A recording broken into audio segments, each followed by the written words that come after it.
اعوذ باللہ من الشیطان الرجیم بسم اللہ الرحمن الرحیم۔ حضرت لوط علیہ السلام۔ حضرت ابراہیم خلیل الرحمن کی حیات مبارکہ میں پیش آنے والا ایک اہم اور عظیم واقعہ حضرت لوط علیہ السلام کی قوم پر اللہ تعالیٰ کے سخت عذاب کا نزول ہے۔ حضرت لوط علیہ السلام ہاران کے بیٹے تھے اور ہاران تارے یعنی آزر کے بیٹے تھے۔ چنانچہ حضرت لوط علیہ السلام حضرت ابراہیم علیہ السلام کے بھتیجے تھے، کیونکہ ابراہیم علیہ السلام ہاران اور ناہور آپس میں بھائی تھے۔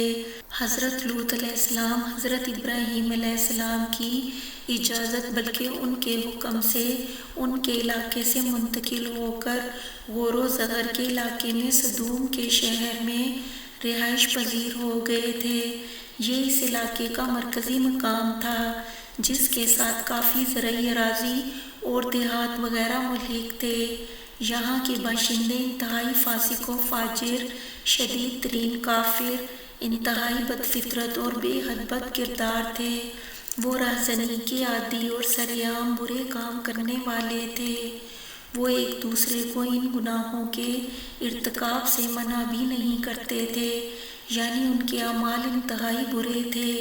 انہوں نے بے حیائی کا ایک نیا کام شروع کر رکھا تھا جو ان سے پہلے کسی انسان نے نہیں کیا تھا، یعنی انہوں نے اپنی نفسانی خواہش مردوں سے پوری کرنا شروع کر دی اور اپنی جائز خواہش عورتوں کے ذریعے سے پوری کرنے سے اجتناب کرنے لگے۔ حالانکہ اللہ تعالیٰ نے مردوں کے لیے جنسی خواہش پوری کرنے کے لیے عورتیں پیدا کی ہیں۔ حضرت لوط علیہ السلام نے انہیں اللہ وحدہ لا شریک کی عبادت کی دعوت دی اور انہیں حرام کاموں سے اور فحاشی کے قبیح افعال سے منع فرمایا، لیکن ان کی گمراہی اور سرکشی میں اضافہ ہو گیا۔ وہ کفر اور گناہوں میں بدستور ملوث رہے۔ تب اللہ تعالیٰ نے ان پر وہ عذاب نازل فرمایا جو ان کے وہم و گمان میں بھی نہیں آ سکتا تھا۔ اللہ تعالیٰ نے انہیں دنیا والوں کے لیے عبرت بنا دیا، جس سے دنیا بھر کے اہل خرد کو نصیحت ہو۔ اسی وجہ سے اللہ تعالیٰ نے قرآن مجید میں متعدد مقامات پر ان کا واقعہ بیان کیا ہے۔ چنانچہ سورہ اعراف میں ارشاد ہے، اور اسی طرح جب ہم نے لوط کو پیغمبر بنا کر بھیجا تو اس وقت انہوں نے اپنی قوم سے کہا، تم ایسی بے حیائی کا کام کیوں کرتے ہو کہ تم سے پہلے اہل عالم میں سے کسی نے اس طرح کا کام نہیں کیا، یعنی خواہش نفسانی پوری کرنے کے لیے عورتوں کو چھوڑ کر مردوں کے ساتھ شہوت رانی کرتے ہو۔ حقیقت یہ ہے کہ تم لوگ حد سے نکل جانے والے ہو۔ اور ان کی قوم سے اس کے سوا کوئی جواب نہ بن پڑا کہ وہ بولے، ان لوگوں لوط اور ان کے گھر والوں کو اپنے گاؤں سے نکال دو کہ یہ لوگ پاک بننا چاہتے ہیں۔ پھر ہم نے ان کو اور ان کے گھر والوں کو بچا لیا، مگر ان کی بیوی نہ بچی کہ وہ پیچھے رہنے والوں میں تھی، اور ہم نے ان پر پتھروں کا مے برسایا، سو دیکھ لو کہ گنہگاروں کا انجام کیسا ہوا۔ اللہ تعالیٰ نے سورہ ہود میں ان کا واقعہ یوں بیان کیا ہے، ارشاد باری تعالیٰ ہے، اور ہمارے فرشتے ابراہیم کے پاس بشارت لے کر آئے تو سلام کہا، انہوں نے بھی جواب میں سلام کہا۔ ابھی تھوڑی دیر ہی ہوئی تھی کہ ابراہیم ایک بنا ہوا بچڑا لے آئے۔ جب دیکھا کہ ان کے ہاتھ کھانے کی طرف نہیں جاتے، یعنی وہ کھانا نہیں کھاتے، تو ان کو اجنبی سمجھ کر دل میں خوف محسوس کیا۔ فرشتوں نے کہا، خوف نہ کیجیے، ہم قوم لوط کی طرف ان کو ہلاک کرنے کے لیے بھیجے گئے ہیں۔ اور ابراہیم کی بیوی جو پاس کھڑی تھی ہنس پڑی، تو ہم نے اس کو اسحاق کی اور اسحاق کے بعد یعقوب کی خوشخبری دی۔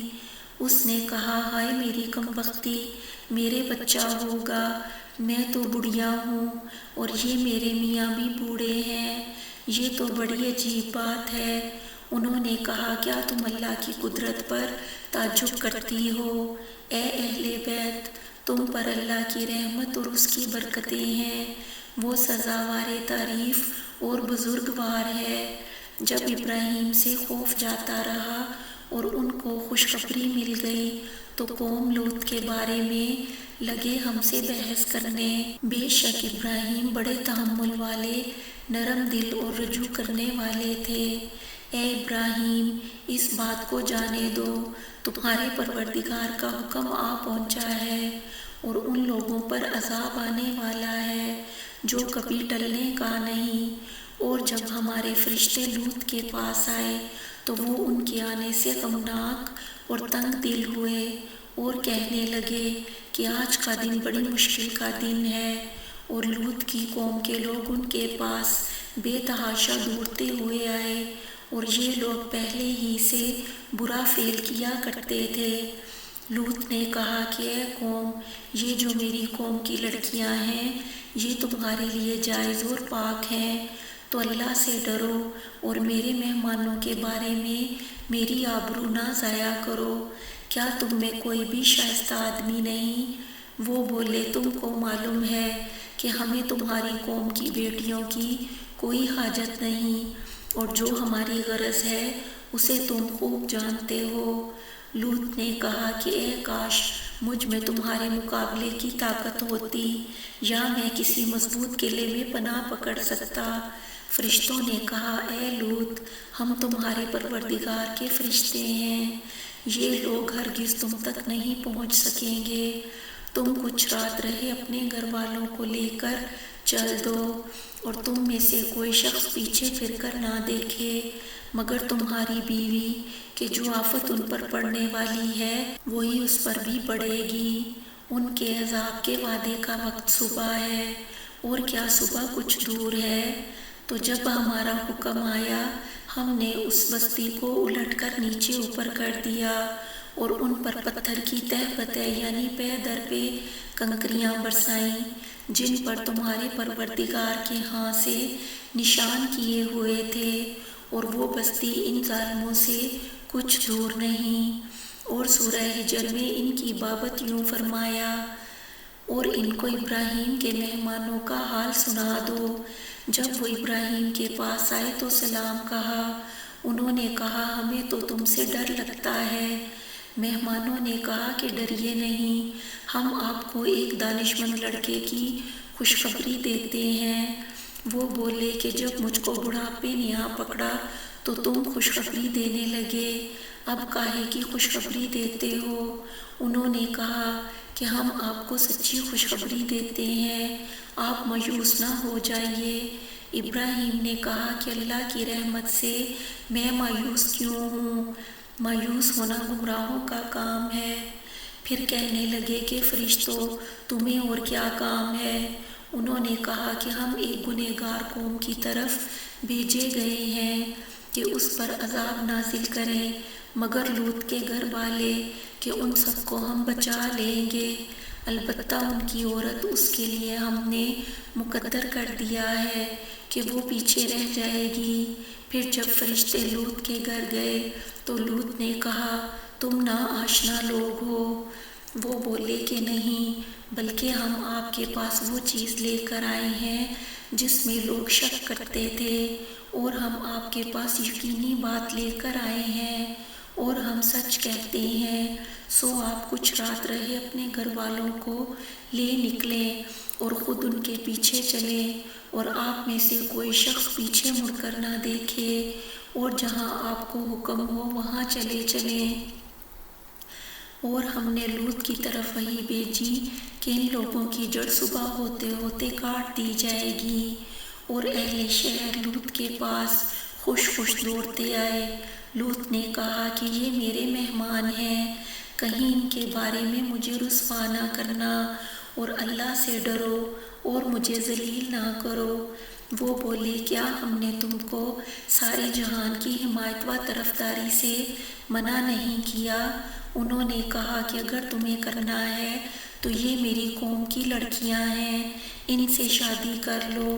اے محمد، تمہاری جان کی قسم، وہ اپنی مستی میں مدہوش ہو رہے تھے، سو ان کو سورج نکلتے نکلتے چنگاڑ نے آ پکڑا اور ہم نے اس شہر کو الٹ کر نیچے اوپر کر دیا اور ان پر کنکر کے مخصوص پتھر برسائے۔ بے شک اس قصے میں اہل فراست کے لیے نشانی ہے، اور وہ شہر اب تک سیدھے راستے پر موجود ہے۔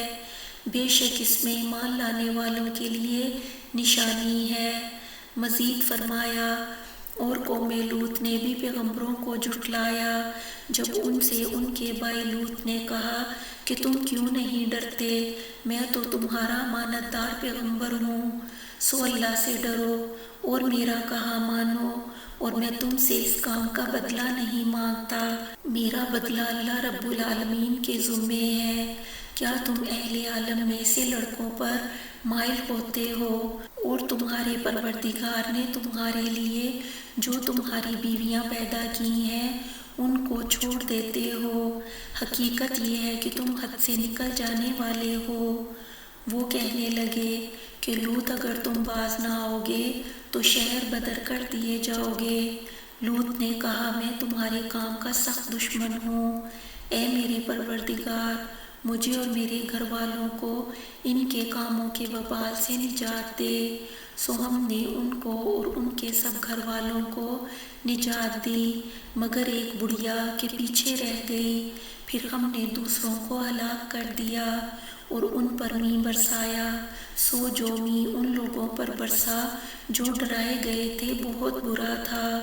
بے شک اس میں نشانی ہے، اور ان میں سے اکثر ایمان لانے والے نہیں تھے، اور تمہارا پروردگار تو غالب اور مہربان ہے۔ اور فرمایا، اور لوط کو یاد کرو جب انہوں نے اپنی قوم سے کہا کیا تم دیکھتے بھالتے بے حیائی کے کام کرتے ہو؟ کیا تم عورتوں کو چھوڑ کر لذت حاصل کرنے کے لیے مردوں کی طرف مائل ہوتے ہو؟ حقیقت یہ ہے کہ تم احمق لوگ ہو۔ چنانچہ ان کی قوم کے لوگ بولے تو یہ بولے، اور اس کے سوا ان کا کچھ جواب نہ تھا کہ لوط کے گھر والوں کو اپنے شہر سے نکال دو، یہ لوگ پاک رہنا چاہتے ہیں۔ پھر ہم نے ان کو اور ان کے گھر والوں کو نجات دے دی، مگر ان کی بیوی کہ اس کی نسبت ہم نے مقرر کر رکھا تھا کہ وہ پیچھے رہنے والوں میں ہوگی، اور ہم نے ان پر می برسایا، سو ان لوگوں پر جن کو متنبع کر دیا گیا تھا جو می برسا بہت برا تھا۔ لوط علیہ السلام اور ان کی قوم کا تذکرہ قرآن مجید کی دیگر صورتوں میں اس طرح کیا گیا ہے۔ ارشاد باری تعالیٰ ہے، اور لوط کو یاد کرو جب انہوں نے اپنی قوم سے کہا کہ تم عجب بے حیائی کے مرتکب ہوتے ہو، تم سے پہلے اہل عالم میں سے کسی نے ایسا کام نہیں کیا، تم کیوں لذت کے ارادے سے مردوں کی طرف مائل ہوتے ہو اور مسافروں کی رہزنی کرتے ہو اور اپنی مجلسوں میں ناپسندیدہ کام کرتے ہو؟ پھر ان کی قوم کے لوگ جواب میں بولے تو یہ بولے کہ اگر تم سچے ہو تو ہم پر اللہ کا عذاب لے آؤ۔ لوط نے کہا کہ اے میرے پروردگار ان مفسد لوگوں کے مقابلے میں میری نصرت فرما۔ اور جب ہمارے فرشتے ابراہیم کے پاس خوشی کی خبر لے کر آئے تو کہنے لگے کہ ہم اس بستی کے لوگوں کو ہلاک کرنے والے ہیں، کیونکہ یہاں کے رہنے والے نافرمان ہیں۔ ابراہیم نے کہا کہ اس میں تو لوط بھی ہے۔ وہ کہنے لگے کہ جو لوگ یہاں رہتے ہیں ہمیں سب معلوم ہے، ہم ان کو اور ان کے گھر والوں کو بچا لیں گے بجز ان کی بیوی کے کہ وہ پیچھے رہنے والوں میں ہوگی۔ اور جب ہمارے فرشتے لوط کے پاس آئے تو وہ ان کی وجہ سے ناخوش اور تنگ دل ہوئے۔ فرشتوں نے کہا کہ کچھ خوف نہ کیجیے اور نہ رنج کیجیے، ہم آپ کو اور آپ کے گھر والوں کو بچا لیں گے، مگر آپ کی بیوی کہ وہ پیچھے رہنے والوں میں ہوگی۔ ہم اس بستی کے رہنے والوں پر اس سبب سے کہ یہ بد کرداری کرتے رہے ہیں آسمان سے عذاب نازل کرنے والے ہیں، اور ہم نے سمجھنے والوں کے لیے اس بستی میں سے ایک کھلی نشانی چھوڑ دی، نیز ارشاد ہے اور بلا شبہ لوط بھی پیغمبروں میں سے تھے۔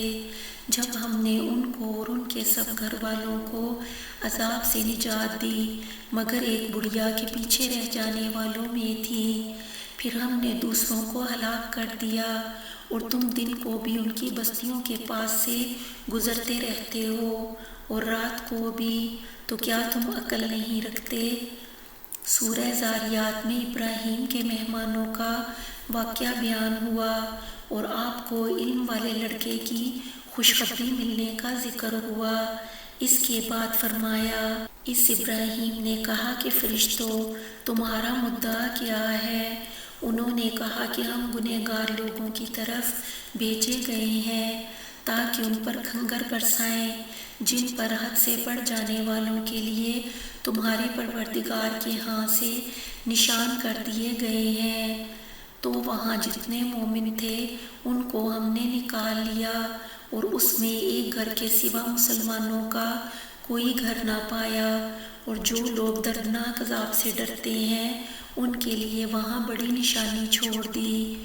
اور ایک مقام پر ارشاد ہے، لوط کی قوم نے بھی ڈر سنانے والوں کو جھٹلایا تھا، تو ہم نے ان پر پتھراؤ کرنے والی ہوا چلائی، مگر لوط کے گھر والے کہ ہم نے ان کو سحری کے وقت ہی بچا لیا، اور اپنے فضل سے شکر کرنے والوں کو ہم ایسا ہی بدلہ دیا کرتے ہیں۔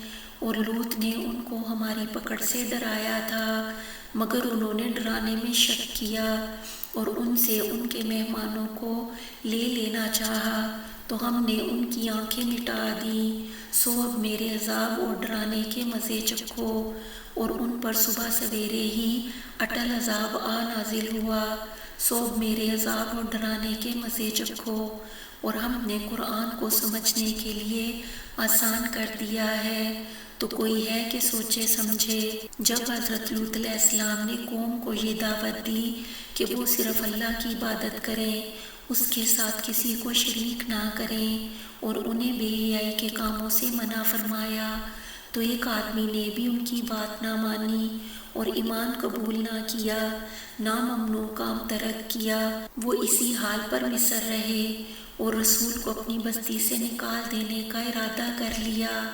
وہ اتنے بے عقل تھے کہ انہوں نے پیغمبر کی باتوں کا صرف یہی جواب دیا، لوط کے گھر والوں کو اپنے شہر سے نکال دو، یہ لوگ پاک رہنا چاہتے ہیں۔ جو خوبی حقیقت میں قابل تعریف تھی، ان لوگوں نے اسی کو ایسے عیب کے طور پر ذکر کیا جس کی وجہ سے انہیں بستی سے نکال دینا ضروری سمجھا۔ اس سے ان کے پرلے درجے کی ہٹ درمی کا اندازہ لگایا جا سکتا ہے۔ اللہ تعالیٰ نے آپ کو اور آپ کی بیوی کے سوا گھر کے تمام افراد کو بڑے اچھے طریقے سے وہاں سے نکال لیا اور انہیں اس گندگی میں ملوث ہونے سے بچا لیا، اور اللہ تعالیٰ نے اس بستی کو بدبودار نمکین پانی کی جھیل میں تبدیل کر دیا، جس میں غرق ہو کر وہ لوگ جہنم کی بھڑکتی آگ کا ایندھن بن گئے۔ انہوں نے حضرت لوط علیہ السلام کی دعوت و تبلیغ قبول کرنے سے صرف اس لیے انکار کیا کہ آپ انہیں انتہائی مکروہ اور گھناؤنی بے حیائی سے منع فرماتے تھے، جس کا ارتکاب ان سے پہلے دنیا میں کسی نے نہیں کیا تھا۔ اسی لیے اللہ تعالیٰ نے بھی انہیں وہ سزا دی کہ وہ ہمیشہ کے لیے ایک عبرت کا مرکہ بن کر رہ گئے۔ اس کے علاوہ وہ راستوں میں ڈاکے ڈالتے، مسافروں کو لوٹتے، دوستوں سے خیانت کرتے، عام اجتماع کے مقامات پر طرح طرح کی فحش باتیں اور فحش حرکات کرتے، بلکہ بعض اوقات مجلس میں بھی بدفعلی کا ارتکاب کرتے اور بالکل حیا نہ کرتے۔ ان پر نہ کسی کی نصیحت کا اثر ہوتا تھا، نہ کسی کے سمجھانے سے باز آتے تھے۔ انہیں نہ موجودہ گناہوں سے شرم تھی، نہ سابقہ گناہوں پر ندامت، اور نہ مستقبل میں اصلاح کی نیت۔ اس لیے اللہ تعالیٰ نے انہیں سخت سزا دی۔ انہوں نے اپنے نبی سے یہاں تک کہہ دیا، اگر تم سچے ہو تو ہم پر اللہ کا عذاب لے آؤ۔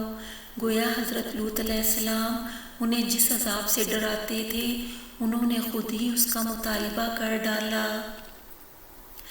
جب لوط علیہ السلام نے دیکھا کہ قوم کی سرکشی میں روز بروز اضافہ ہوتا جا رہا ہے تو ان کے خلاف بددعا فرمائی اور اللہ تعالیٰ سے التجا کی کہ فسادیوں کے خلاف اللہ تعالیٰ آپ کی مدد فرمائے۔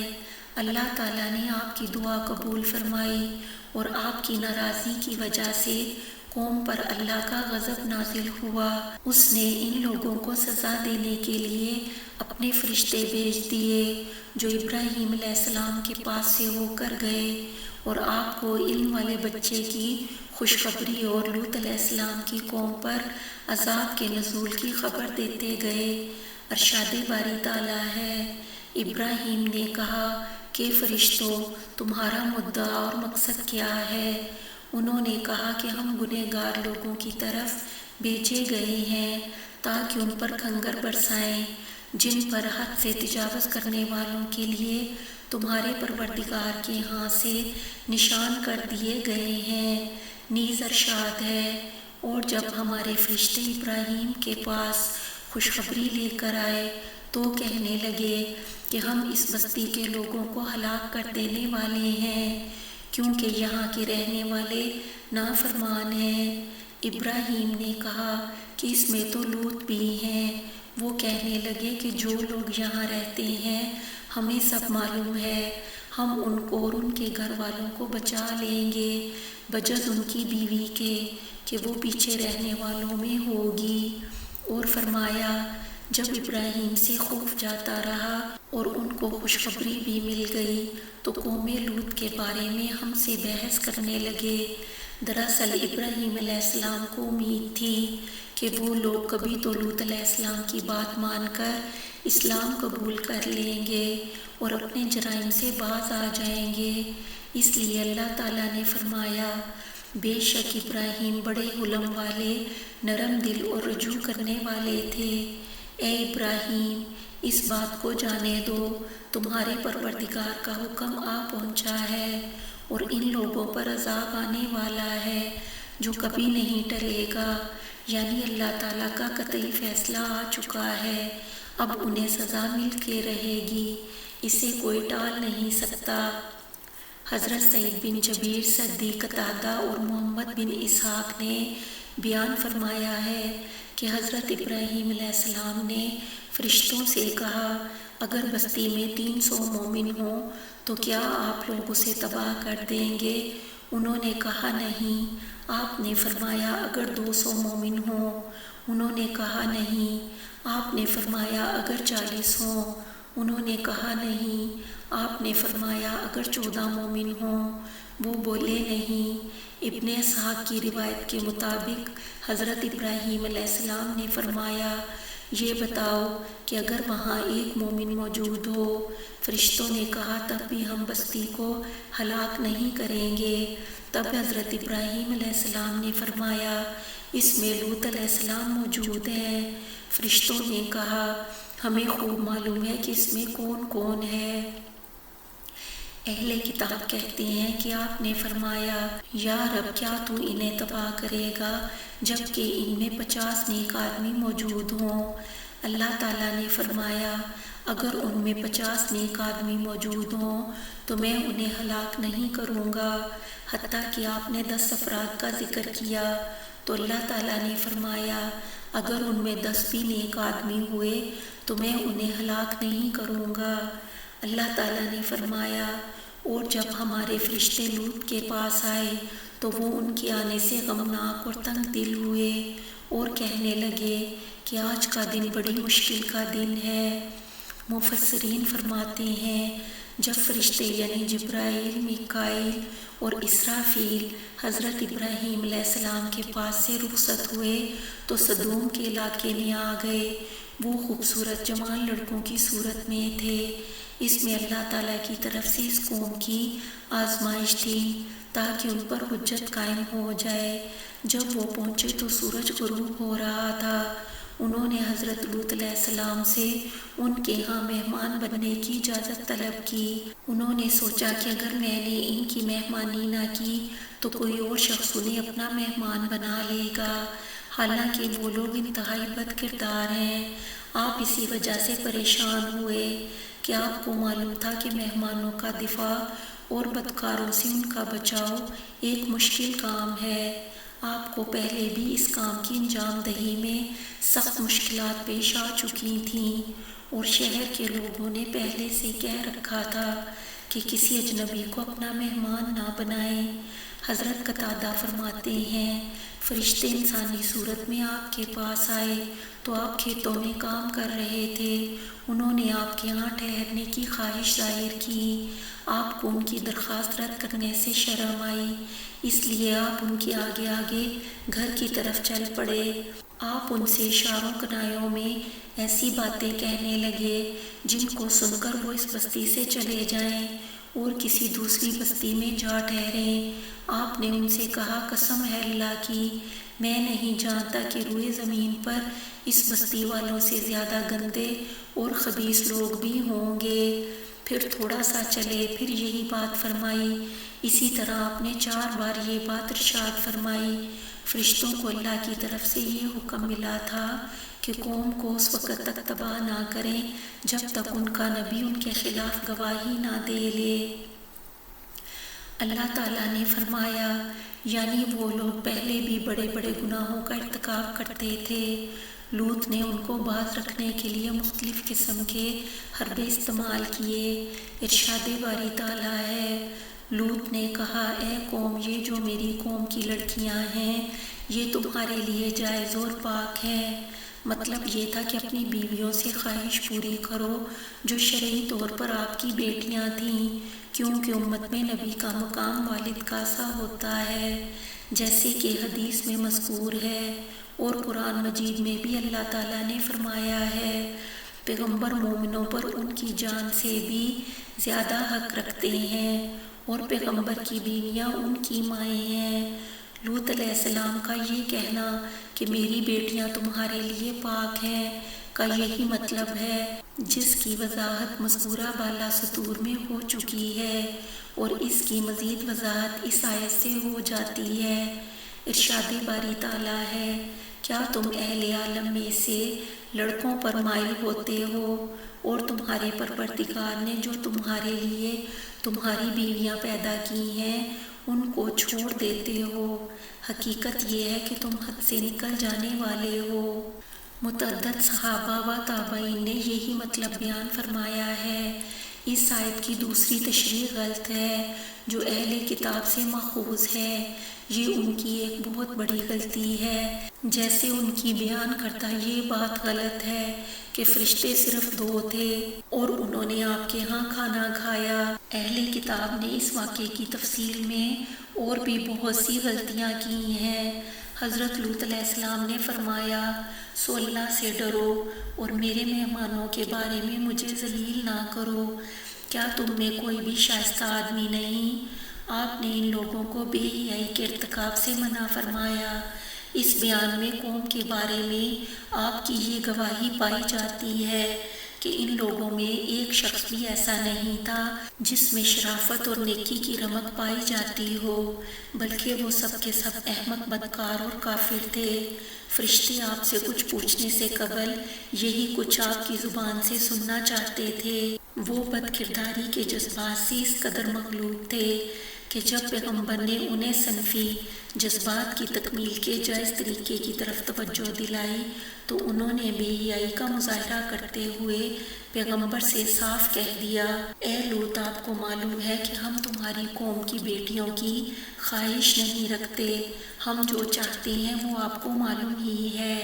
انہیں یہ بات کہتے ہوئے نہ معزز اور پاک باز رسول سے شرم آئی، نہ اللہ عظیم و برتر کی گرفت سے خوف محسوس ہوا۔ اسی لیے آپ نے فرمایا، اے کاش مجھ میں تمہارے مقابلے کی طاقت ہوتی یا میں کسی مضبوط قلعے میں پناہ پکڑ سکتا۔ آپ نے یہ تمنا کی کہ کاش آپ کو ان کا مقابلہ کرنے کی قوت حاصل ہوتی، یا آپ کے خاندان اور قبیلے کے افراد وہاں موجود ہوتے جو ان کے خلاف آپ کی مدد کرتے تاکہ وہ انہیں اس بدتمیزی کی مناسب سزا دے سکتے۔ حضرت ابو ہریرہ رضی اللہ عنہ سے روایت ہے کہ رسول اللہ صلی اللہ علیہ وسلم نے فرمایا، ہم ابراہیم سے زیادہ شک کرنے کا حق رکھتے ہیں، اور اللہ تعالیٰ لوط پر رحمت نازل فرمائے، وہ ایک مضبوط سہارے کی پناہ لیتے تھے۔ اور اگر میں اتنا عرصہ قید میں رہتا جتنا عرصہ یوسف علیہ السلام رہے تو میں بلانے والے کی بات مان لیتا، اس کے کہنے پر جیل سے باہر آ جاتا۔ ایک روایت میں ہے کہ رسول اللہ صلی اللہ علیہ وسلم نے فرمایا، لوط علیہ السلام پر اللہ کی رحمت نازل ہو، وہ ایک مضبوط سہارے کی پناہ لیتے تھے، یعنی اللہ تعالیٰ کی۔ آپ کے بعد اللہ نے جو بھی نبی بھیجا ہے وہ قوم کے کھاتے پیتے گھرانے میں سے بھیجا ہے۔ بد کردار قوم نے جب لوط علیہ السلام کے خوبصورت مہمانوں کو دیکھا تو اپنی غلیظ خواہش سے مغلوب ہو کر دوڑتے ہوئے آئے۔ لوط علیہ السلام نے انہیں بڑے مشفقانہ انداز میں سمجھایا، مگر وہ بد فطرت اندھے ہو چکے تھے۔ ارشاد باری تعالیٰ ہے، اور اہل شہر لوط کے پاس خوش خوش دوڑے آئے۔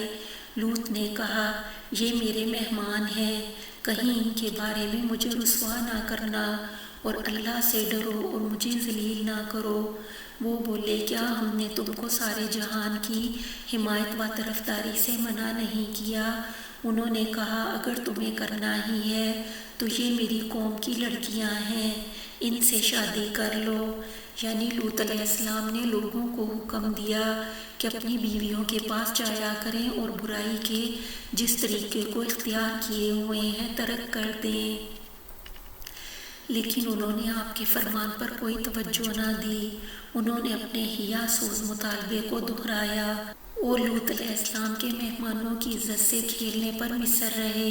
انہیں معلوم نہیں تھا کہ ان کی تقدیر انہیں کس انجام کی طرف لے جا رہی ہے، اور صبح کو ان پر کون سی آفت ٹوٹنے والی ہے۔ ارشاد باری تعالیٰ ہے، اور لوط نے ان کو ہماری پکڑ سے ڈرایا تھا، مگر انہوں نے ڈرانے میں شک کیا اور ان سے ان کے مہمانوں کو لے لینا چاہا، تو ہم نے ان کی آنکھیں مٹا دیں۔ سو اب میرے عذاب اور ڈرانے کے مزے چکھو۔ اور ان پر صبح سویرے ہی اٹل عذاب آ نازل ہوا۔ مفسرین فرماتے ہیں، اللہ کے نبی لوط علیہ السلام اپنی قوم کو گھر میں داخل ہونے سے روکنے کی کوشش کرتے رہے۔ دروازہ بند تھا، وہ لوگ اسے کھولنے اور اندر گھسنے کی کوشش کر رہے تھے۔ آپ دروازے کے پیچھے سے انہیں نصیحت فرما رہے تھے۔ جب صورتحال نازک ہو گئی تو آپ نے فرمایا، اے کاش مجھ میں تمہارے مقابلے کی طاقت ہوتی، یا میں کسی مضبوط کلے میں پناہ پکڑ سکتا۔ تب فرشتوں نے کہا، اے لوط، ہم تمہارے پروردگار کے فرشتے ہیں، یہ لوگ ہرگز تم تک نہیں پہنچ سکتے۔ مفسرین فرماتے ہیں کہ جبرائیل علیہ السلام باہر تشریف لے گئے، اپنے پر کا ایک کنارہ ان کے چہروں پر مارا تو وہ اندھے ہو گئے، حتیٰ کہ بعض علماء کے قول کے مطابق ان کی آنکھیں بالکل معدوم ہو گئیں، نہ ان کی جگہ باقی رہی جو چہرے کی ہڈی میں گڑھے کی صورت میں ہوتی ہے، نہ کوئی نشان باقی رہا۔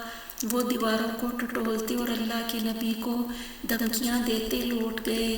جاتے ہوئے وہ کہہ رہے تھے، جب صبح ہوگی تو تم سے نپٹیں گے۔ جب حضرت لوط علیہ السلام نے ہر طرح سے قوم پر اتمام حجت کر دیا تو عذاب الہی ان پر مسلط کر دیا گیا، اور آپ کی نافرمان بیوی بھی اسی عذاب میں مبتلا ہو گئی۔ ارشاد باری تعالیٰ ہے، اور انہوں نے ان سے ان کے مہمانوں کو لے لینا چاہا تو ہم نے ان کی آنکھیں مٹا دیں۔ سو اب میرے عذاب اور ڈرانے کے مزے چکھو۔ اور صبح سویرے ہی اٹل عذاب آ نازل ہوا۔ فرشتوں نے لوط علیہ السلام کی طرف متوجہ ہو کر کہا کہ آپ اپنے گھر والوں کو لے کر رات کے آخری حصے میں یہاں سے تشریف لے جائیں، اور جب قوم پر عذاب نازل ہو تو ان کی آواز سن کر تم میں سے کوئی پیچھے مڑ کر نہ دیکھے، اور آپ کو حکم ہوا کہ آپ سب ہمراہیوں کے پیچھے چلیں۔ تیری بیوی کے سوا اس کے دو مفہوم ہو سکتے ہیں، ایک مطلب یہ ہے کہ اپنے گھر والوں کو لے چلیے مگر اپنی بیوی کو ساتھ نہ لیجیے، دوسرا مطلب یہ ہے کہ کوئی پیچھے مڑ کر نہ دیکھے گا سوائے آپ کی بیوی کے، وہ ضرور مڑ کر دیکھے گی۔ تو اس پر بھی وہی عذاب آ جائے گا جو دوسرے کافروں پر آیا۔ امام سہیلی کہتے ہیں لوط علیہ السلام کی بیوی کا نام والہا اور نوح کی بیوی کا نام والغا تھا۔ فرشتوں نے ان بدکاروں کی ہلاکت کی خوشخبری دیتے ہوئے لوط علیہ السلام سے فرمایا ان کے عذاب کے وعدے کا وقت صبح ہے اور کیا صبح کچھ دور ہے۔ جب لوط علیہ السلام روانہ ہوئے تو آپ کے ساتھ صرف آپ کی 2 بیٹیاں تھیں، قوم کا ایک شخص بھی آپ کے ساتھ نہیں تھا۔ ایک قول کے مطابق آپ کی بیوی بھی روانہ ہوئی تھی۔ جب وہ لوگ شہر سے نکل گئے اور سورج طلوع ہوا تو اللہ کا عذاب بھی آ گیا جسے ٹال دینا کسی کے بس میں نہیں تھا۔ ارشاد باری تعالیٰ ہے تو جب ہمارا حکم آیا ہم نے اس بستی کو الٹ کر نیچے اوپر کر دیا اور ان پر پتھر کے تہ بتہ کنکر برسائے جن پر تمہارے پروردگار کے ہاں سے نشان کیے ہوئے تھے، اور وہ بستی ان اہل مکہ کے ظالموں سے کچھ دور نہیں۔ علماء کرام فرماتے ہیں جبرائیل علیہ السلام نے اپنے پر سے ان 7 بستیوں کو جڑوں سے اکھاڑ دیا جن میں 4 لاکھ یا 40 لاکھ افراد تھے۔ ان میں موجود جانوروں سمیت انہیں آسمانوں تک بلند کیا، حتیٰ کہ فرشتوں نے ان کے مرغوں کی اذانیں اور کتوں کے بھونکنے کی آوازیں سنی، پھر انہیں الٹ کر پھینک دیا۔ سجیل کا مطلب ہے سخت مضبوط، اور منضود کا مطلب یہ ہے کہ وہ آسمان سے ایک دوسرے کے پیچھے آ رہے تھے اور قوم پر مسلسل برس رہے تھے۔ مسومہ یعنی ہر پتھر پر کسی نہ کسی آدمی کا نام لکھا ہوا تھا، وہ اسی پر گرتا اور اس کا سر کچل دیتا تھا۔ سورہ نجم میں ارشاد ہے اور اس نے الٹی ہوئی بستیوں کو دے پٹکا، پھر ان پر چھایا جو چھایا، لہٰذا اے انسان تو اپنے پروردگار کی کون کون سی نعمت پر جھگڑے گا۔ یعنی اللہ تعالیٰ نے ان بستیوں کو اس طرح الٹ دیا کہ ان کا اوپر والا حصہ نیچے ہو گیا، پھر مسلسل پتھروں کی بارش سے انہیں نظروں سے اوجھل کر دیا۔ ہر پتھر پر اس شخص کا نام لکھا ہوا تھا جس پر اسے گرنا تھا، خواہ ان میں سے کوئی اپنے شہر میں موجود تھا یا سفر کی وجہ سے شہر سے باہر تھا۔ حضرت لوط علیہ السلام کی بیوی کے بارے میں ایک قول تو یہ ہے کہ وہ اپنی قوم کے ساتھ شہر میں رہی، اس لیے وہ بھی وہیں عذاب کی لپیٹ میں آ گئی۔ دوسرا قول یہ ہے کہ وہ اپنے خامد اور دونوں بیٹیوں کے ہمراہ روانہ ہوئی تھی، لیکن جب شہر کے تباہ ہونے کی آواز اور ہلاک ہونے والوں کا شور سنا تو اللہ کے حکم کی خلاف ورزی کرتے ہوئے قوم کی طرف مڑ کر دیکھا اور بولی ہائے میری قوم، وہیں اس پر ایک پتھر آ پڑا جس نے اس کا سر پھاڑ کر اسے اس کی قوم سے ملا دیا۔ وہ انہی لوگوں کے مذہب پر تھی اور لوط علیہ السلام کی جاسوسی کرتے ہوئے آپ کے پاس آنے والے مہمانوں کے بارے میں قوم کو اطلاع دے دیا کرتی تھی، جیسا کہ ارشاد باری تعالیٰ ہے۔ اللہ نے کافروں کے لیے نوح کی بیوی اور لوط کی بیوی کی مثال بیان فرمائی ہے۔ دونوں ہمارے نیک بندوں کے گھر میں تھیں اور دونوں نے ان کی خیانت کی، تو وہ اللہ کے مقابلے میں ان عورتوں کے کچھ بھی کام نہ آئے، اور ان کو حکم دیا گیا کہ دوسرے داخل ہونے والوں کے ساتھ تم بھی دوزخ میں داخل ہو جاؤ۔ خیانت سے مراد یہ ہے کہ انہوں نے دین کے معاملے میں نبیوں کی پیروی نہیں کی۔ اس کا یہ مطلب نہیں کہ وہ بد کرداری میں ملوث تھیں۔ اللہ تعالیٰ کسی نبی کو اس آفت میں مبتلا نہیں فرماتا کہ اس کی بیوی بدکاری کا ارتکاب کرے۔ حضرت عبداللہ بن عباس اور دیگر صحابہ کرام وغیرہ صحابہ علماء کرام بیان کرتے ہیں کسی نبی کی بیوی نے کبھی بدکاری نہیں کی۔ جو شخص اس کے برعکس موقف اختیار کرتا ہے وہ بہت بڑی غلطی کا ارتکاب کرتا ہے۔ واقعہ افق میں جب منافقین نے ام المومنین حضرت عائشہ رضی اللہ عنہ پر بے بنیاد الزام تراشی کی تو اللہ تعالیٰ نے مومنوں کو زجر و تنبیہ کرتے ہوئے فرمایا جب تم اپنی زبانوں سے اس کا ایک دوسرے سے ذکر کرتے تھے اور اپنے منہ سے ایسی بات کہتے تھے جس کا تم کو کچھ علم نہ تھا، اور تم اسے ایک ہلکی بات سمجھتے تھے، اور اللہ کے نزدیک وہ بڑی بات تھی۔ اور جب تم نے اسے سنا تو کیوں نہ کہا کہ ہمیں شایان نہیں کہ ایسی بات زبان پر لائیں، پروردگار تو پاک ہے، یہ تو بہت بڑا بہتان ہے۔ یعنی اے اللہ، یہ بات تیری شان کے لائق نہیں کہ تیرے نبی کی بیوی سے یہ حرکت سرزد ہو۔ یہاں یہ فرمایا ہے اور وہ بستی ان ظالموں سے کچھ دور نہیں۔ اس کا مطلب یہ ہے کہ جو کوئی ان بدکاروں جیسی حرکت کرے گا یہ سزا اسے بھی مل سکتی ہے۔ اسی وجہ سے بعض علماء کا موقف ہے کہ حضرت لوط علیہ السلام کی بدکار قوم جیسا جرم کرنے والے کو سنسار کرنا چاہیے، خواہ وہ شادی شدہ ہو یا غیر شادی شدہ۔ امام شافعی، امام احمد بن حنبل اور دیگر بہت سے ائمہ کرام نے صراحت سے اس رائے کا اظہار کیا ہے۔ انہوں نے حضرت عبداللہ بن عباس سے مروی اس حدیث سے استدلال کیا ہے کہ رسول اللہ صلی اللہ علیہ وسلم نے فرمایا، جسے تم حضرت لوط علیہ السلام کی قوم والا کام کرتے دیکھو تو کرنے والے کو بھی قتل کر دو، اور جس کے ساتھ بدفعلی کی گئی اسے بھی قتل کر دو۔ امام ابو حنیفہ نے مذکورہ بالا آیت کریمہ کی روشنی میں یہ موقف اختیار کیا ہے کہ اس جرم کا ارتکاب کرنے والے کو اونچے پہاڑ سے نیچے گرایا جائے، پھر اس پر پتھر برسائے جائیں، جس طرح لوط علیہ السلام کی قوم کو یہی سزا دی گئی تھی۔ اللہ تعالیٰ نے ان بستیوں کی جگہ ایک بدبودار جھیل بنا دی، جس کے پانی سے اس کے ارد گرد کی زمین سے کوئی فائدہ نہیں اٹھایا جا سکتا، کیونکہ وہ قطع زمین انتہائی نکما اور بیکار ہے۔ یہ اللہ کی طرف سے اس کی قدرت، عظمت اور اس کی گرفت کی ایک نشانی بن چکا ہے۔ اس سے یہ بھی ظاہر ہوتا ہے کہ اللہ اپنے مومن بندوں پر رحمت فرما کر انہیں تباہی سے بچاتا اور اندھیروں سے نکال کر روشنی میں لے جاتا ہے۔ چنانچہ ارشاد باری تعالیٰ ہے، بے شک اس میں نشانی ہے اور ان میں اکثر ایمان لانے والے نہیں تھے، اور تمہارا پروردگار تو غالب اور مہربان ہے۔ اللہ تعالیٰ نے فرمایا، سو ان کو سورج نکلتے نکلتے چنگھاڑ نے آ پکڑا، اور ہم نے اس شہر کو الٹ کر نیچے اوپر کر دیا اور ان پر کھنگر کی پتھریاں برسائیں۔ بے شک اس قصے میں اہل فراست کے لیے نشانی ہے، اور وہ شہر اب تک سیدھے راستے پر موجود ہے۔ بے شک اس میں ایمان لانے والوں کے لیے نشانی ہے، یعنی جو شخص ان کے واقعے پر غور کرے گا اور فہم و فراست استعمال کرے گا، اس کے لیے اس واقعے میں عبرت کی نشانیاں موجود ہیں کہ اللہ تعالیٰ نے ان بستیوں کی حالت کس طرح تبدیل فرما دی کہ جو کبھی آباد بستیاں تھیں اب ویران کھنڈر بن چکی ہیں، اور وہ شہر اب تک سیدھے راستے پر موجود ہے۔ کا مطلب یہ ہے کہ وہ بستیاں اس شاہراہ پر واقع تھیں جس پر اب بھی لوگ سفر کرتے ہیں، جیسے فرمایا، اور تم دن کو بھی ان کی بستیوں کے پاس سے گزرتے رہتے ہو اور رات کو بھی، تو کیا تم عقل نہیں رکھتے؟